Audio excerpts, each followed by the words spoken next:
একদিন গভীর রাতে সবাই ঘুমিয়ে পড়ার পর একটা মানুষ জানালার ধারে বসেছিল। চারপাশে নিস্তব্ধতা, শুধু ঘড়ির কাঁটার শব্দ। হঠাৎ করে তার মনে হলো এই শব্দটা যেন সময়ের, হ্যাঁ সময়ের, যেটা থামে না কিন্তু পিছনে ফেলে যায় হাজারো স্মৃতি। সে চোখ বন্ধ করলো, আর ঠিক তখনই তার অতীত জীবনের দরজা খুলে গেল। এক সময় সে ছিল অন্যরকম। একটা সময় ছিল যখন সে খুব সাধারণ ছিল, খুব অল্পতেই খুশি হতো, আর খুব সহজেই বিশ্বাস করত। কেউ যদি বলতো আমি আছি, এই কথাটাই তার কাছে সবচেয়ে বড় ভরসা ছিল।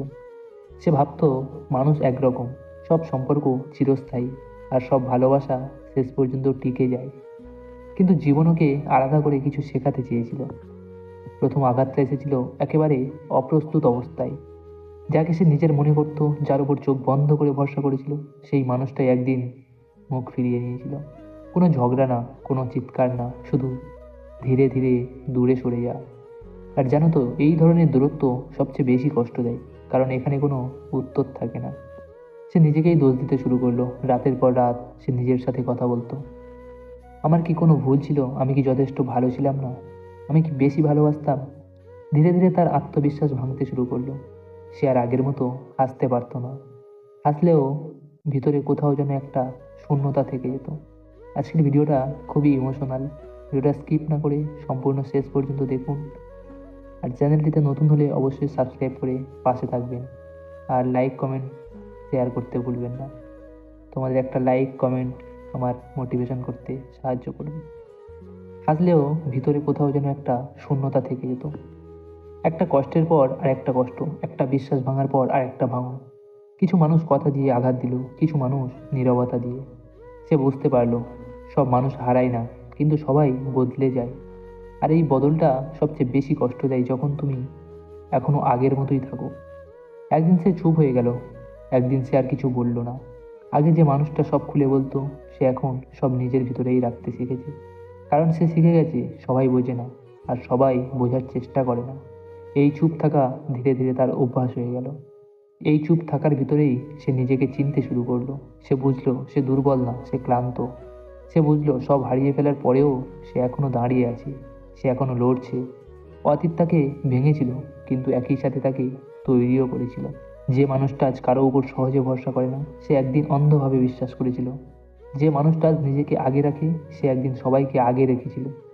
এই পরিবর্তনটা ভুল না, এই পরিবর্তনটা অতীতের শিক্ষা। সে বুঝতে শিখলো সব মানুষ খারাপ না, কিন্তু সবাই নিজের মতো। সব সম্পর্ক টেকে না, কারণ কিছু সম্পর্ক শুধু শেখাতে আসে, আর সব শেখানোই ভবিষ্যতের জন্য দরকার। একদিন সে অতীতকে ক্ষমা করলো। না, ভুলে যায়নি, শুধু তার অতীতের কাঁধে আজকের সুখটা চাপায়নি। সে বুঝলো অতীত মানে শাস্তি না, অতীত মানে প্রস্তুতি। জীবনে সবচেয়ে কষ্টের মুহূর্তটা কখন আসে জানো? যখন তুমি কাউকে নিজের সবটা দিয়ে দিয়েছো, আর একদিন হঠাৎ বুঝতে পারো তোমার গুরুত্বটা তার কাছে আর নেই। তুমি তখনও অপেক্ষা করো মেসেজের রিপ্লাইয়ের জন্য, একটু সময়ের জন্য, একটু যত্নের জন্য। কিন্তু সত্যিটা কি জানো? যে মানুষটা তোমাকে গুরুত্ব দিতে চায়, সে কখনো তোমাকে অপেক্ষায় রাখে না। কষ্টটা এই না যে সে চলে গেছে, কষ্টটা এটাই তুমি আজও তাকে ধরে রাখার চেষ্টা করছো। মনে রেখো, ভালোবাসা কখনো ভিক্ষা দিয়ে হয় না, আর সম্মান চাইতে হয় না। যেদিন তুমি নিজের মূল্য বুঝবে, সেদিন যাদের তোমার দরকার ছিল না, তাদেরও আর তোমার দরকার হবে না। চুপচাপ নিজের উপর কাজ করো, নিজেকে শক্ত করো, কারণ একদিন এই নীরবতাই তোমার সবচেয়ে বড় উত্তর হয়ে দাঁড়াবে। কিন্তু একটা কথা খুব কম মানুষ বোঝে, অতীত কখনো তোমাকে ধ্বংস করতে আসে না, অতীত আসে তোমাকে গড়ে তুলতে। যে মানুষটা আজ বেশি চুপ থাকে, সে একদিন খুব বেশি কথা বলতো। যে মানুষটা আজ কাউকে সহজে বিশ্বাস করে না, সে একদিন অন্ধভাবে মানুষকে বিশ্বাস করেছিল। অতীত তোমার দুর্বলতা নয়, অতীত তোমার ট্রেনিং গ্রাউন্ড। আমাদের জীবনে সময় সবচেয়ে নীরব শিক্ষক। সময় কখনো চেঁচিয়ে শেখায় না, সে ধীরে ধীরে নিঃশব্দে শেখায়। একটা ভুল সম্পর্ক, একটা ভাঙা স্বপ্ন, একটা ব্যর্থ চেষ্টা, এই সব কিছুই আসলে লাইফের ক্লাসরুম। সমস্যা অতীতে নয়, সমস্যা হচ্ছে আমরা অতীতকে বারবার বর্তমানের উপর চাপিয়ে দিই। একটা কথা কি জানো, অতীত কেন আমাদের পিছু ছাড়ে না? কারণ আমরা অতীতকে প্রশ্ন করি না, আমরা শুধু তাকে দোষ দিই। একটু ভেবে দেখো তো, যদি ওই কষ্টটা না আসতো, তুমি কি আজ এতটা সচেতন হতে? তুমি কি আজ এতটা শক্ত হতে পারতে? অতীত তোমাকে ভাঙেনি, তোমাকে প্রস্তুত করেছে।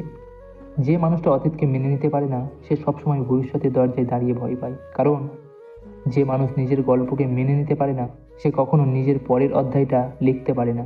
অতীতকে মুছে ফেলতে নেই, অতীতকে বুঝতে হয়। অতীত থেকে বেরিয়ে আসার 3টা ধাপ আছে। নাম্বার 1, স্বীকার করো। হ্যাঁ, কষ্ট হয়েছিল। হ্যাঁ, ভুল হয়েছিল। স্বীকার না করলে মুক্তি আসে না। নাম্বার 2, শিক্ষা নাও।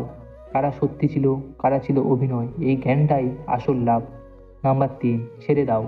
সব প্রশ্নের উত্তর পাওয়া যায় না, কিছু প্রশ্ন ছেড়ে দেওয়াটাই শান্তি। আজকের তুমি আর আগের মতো নও। আজ তুমি জানো কাকে কাছে রাখতে হয় আর কাকে দূরে রাখতে হয়। আজ তুমি জানো সব হাসি ভালোবাসা নয়, আর সব নীরবতা দুর্বলতা নয়। এই জ্ঞানটা এসেছে কোথা থেকে? অতীত থেকে। ভিডিওটা শেষ করার আগে একটা কথাই বলবো, যদি আজ অতীত তোমার চোখ ভিজিয়ে দেয়, মনে রেখো, বৃষ্টি শুধু কাঁদায় না, বৃষ্টি জমির উর্বর করে। তোমার অতীত ছিল বৃষ্টি, আর তোমার ভবিষ্যৎ একটা ফসল। শুধু ধৈর্য ধরো, আর নিজের গল্পটাকে অসম্পূর্ণ বলে এই ভাবনাটা মাথায় আনবে না। ভিডিওটা কেমন লাগলো কমেন্ট করে জানাতে ভুলবেন না।